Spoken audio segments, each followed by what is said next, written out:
सकाळपासून एक जोरदार चर्चा सुरू आहे. म्हणजे तिसरी आघाडीची चर्चा सुरू आहे आणि अजित पवार तुम्हाला आणि एमआयएमला सोबत घेऊन आघाडी अशी सगळी चर्चा सुरू आहे.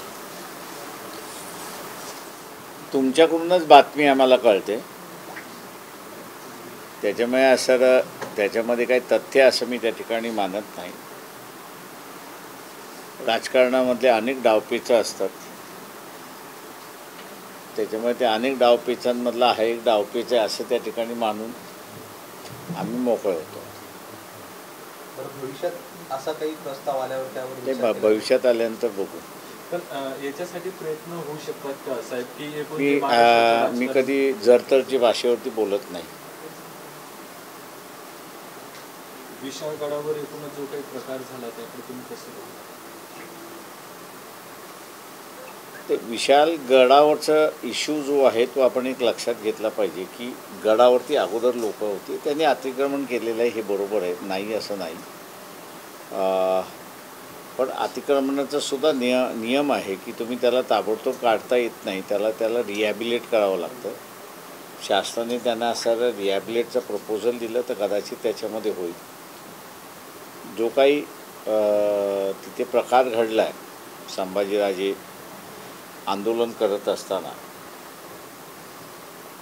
आमच्या माहितीप्रमाणे असं भिडे यांचे जे सैन्य आहे, धारकं जी आहेत, त्या धारकांनी तिथे धुडगूस घातला असं आमची असणारी माहिती आहे. आणि जाणून बुजून असणारं त्या ठिकाणी ती तिथल्या लोकांना मारझोड झाली, दुकानं तोडण्यात आली आणि एक तंग वातावरण त्या ठिकाणी करण्यात आलेलं आहे. तेव्हा एका बाजूला सरकारने असणारं याची चौकशी करून दंगेखोर कोण होते ते त्यांनी असणारं शोधावं आणि दुसऱ्या बाजूला तोडगा निघू शकतो का याचा असणारा मार्ग त्यांनी शोधावा अशी शासनाला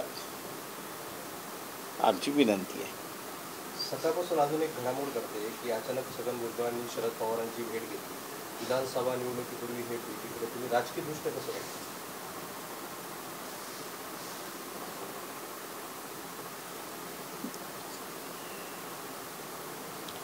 माझ्या फेस व्हॅल्यू जे छगन भुजबळ यांनी सांगितली त्याच्यापेक्षा मी असं म्हणेन की त्या बैठकीमध्ये जो सर्वांनी मुद्दा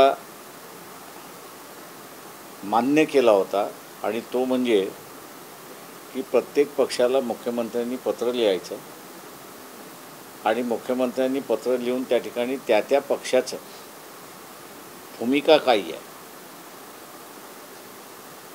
मराठा समाजाला ओबीसीच्या कोट्यातून आरक्षण द्यावं ही जी जरांगे पाटील यांची मागणी आहे, या मागणीच्या संदर्भातलं राजकीय पक्षाने आपली स्वतःची भूमिका मांडावी अशा आशयाचं पत्र त्या बैठकीमध्ये ठरलं होतं की सर्वांनाच पाठवायचं आहे. अजूनपर्यंत तरी वंचित बहुजन आघाडीला मुख्यमंत्र्याचं पत्र आलेलं नाही. त्या अर्थी मी असं समजतो की इतर पक्षांनासुद्धा ते पत्र गेलेलं नाही किंवा मुख्यमंत्र्यांनी हा खुलासा करावा की ते पत्र कधी ह्या सर्वांना पाठवणार आहेत अशी परिस्थिती आहे. सोबतच अजून एक घडामोड घडली होती.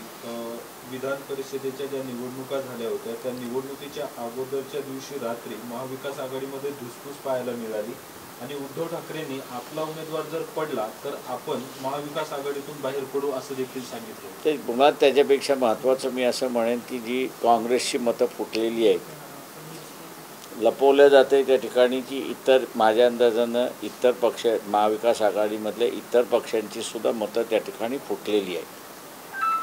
5 मतं ही काँग्रेसची फुटलेली आहेत आणि उरलेली 2 मतं ही एक मतं दोघांची फुटलेली आहेत अशी परिस्थिती आहे. आणि 7च्या 7 माझ्यांदा काँग्रेसवरती खापर फोडल्या जाते अशी परिस्थिती आहे. काँग्रेस हिंमत दाखवणार आहे का की ज्याला आपलं चंद्रकांत हांडोरे यांच्या विरोधात ज्यांनी मतदान केलं ते काँग्रेसचे आमदार आणि आत्ता काँग्रेसचे आमदार की ज्यांनी पक्षाच्या व्हीपच्या विरोधात मतदान केलं त्यांना पक्ष काढणार आहे, नोटीस देणार आहे, समन्स देणार आहे, काय करणार आहे याचा असणारा खुलासा काँग्रेस पक्षाने करावा.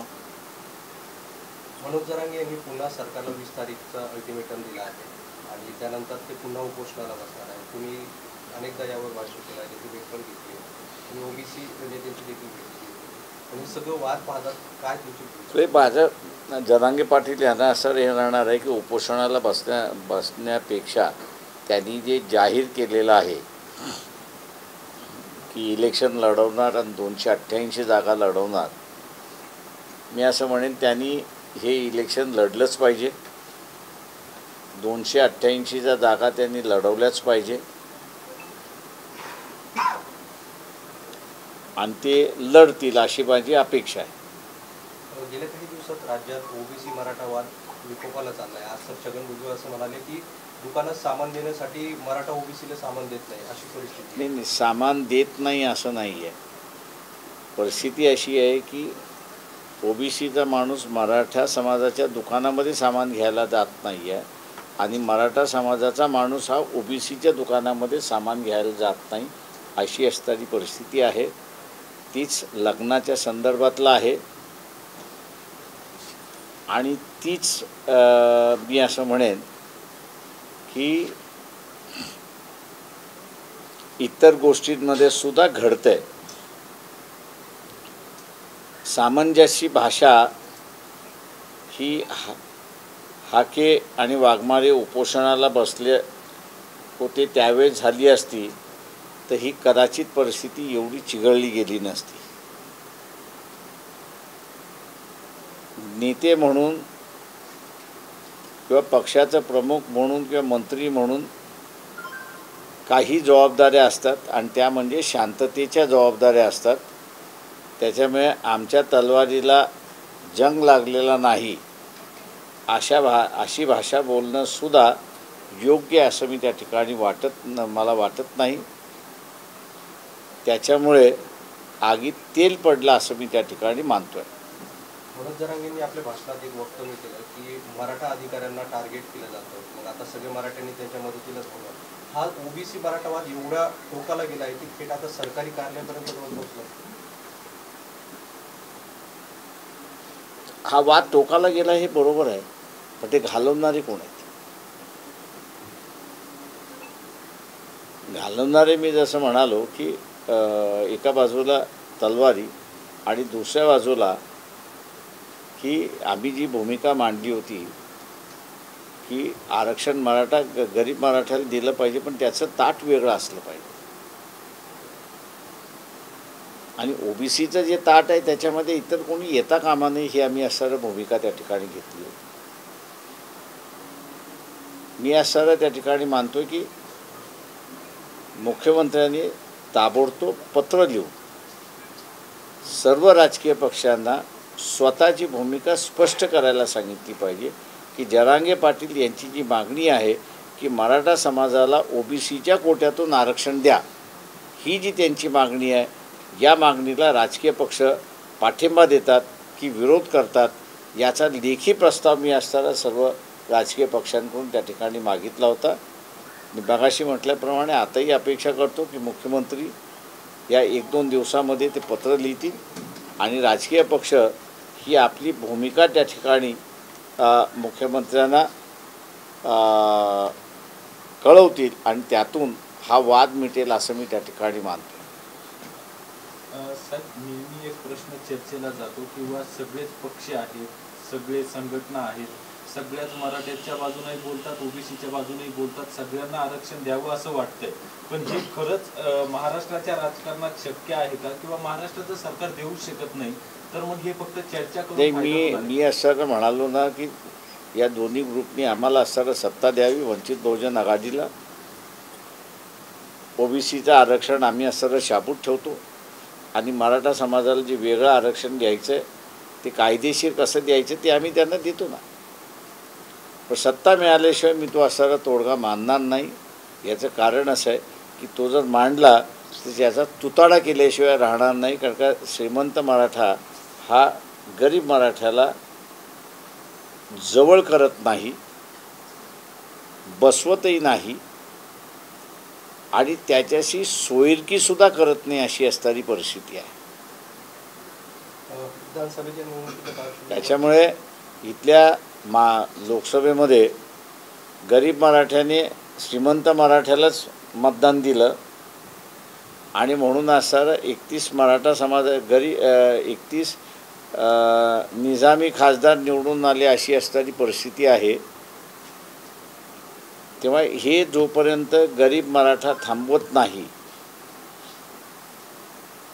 आणि जरांगे पाटील जोपर्यंत या गरीब मराठ्याचे उमेदवार उभे करत नाही, तोपर्यंत गरीब मराठ्याला न्याय मिळेल असं वाटत नाही मला.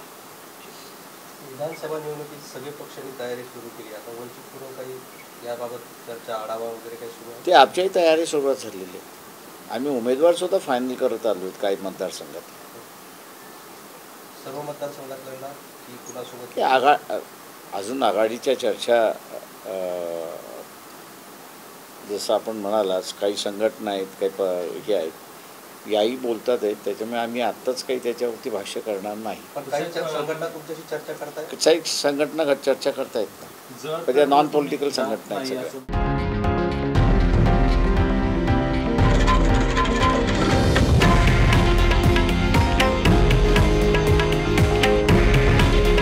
हे आहे देशातील नंबर 1 न्यूज नेटवर्क आणि आपण पाहत आहात TV9 मराठी. काळजी तुमची, हित महाराष्ट्राचं.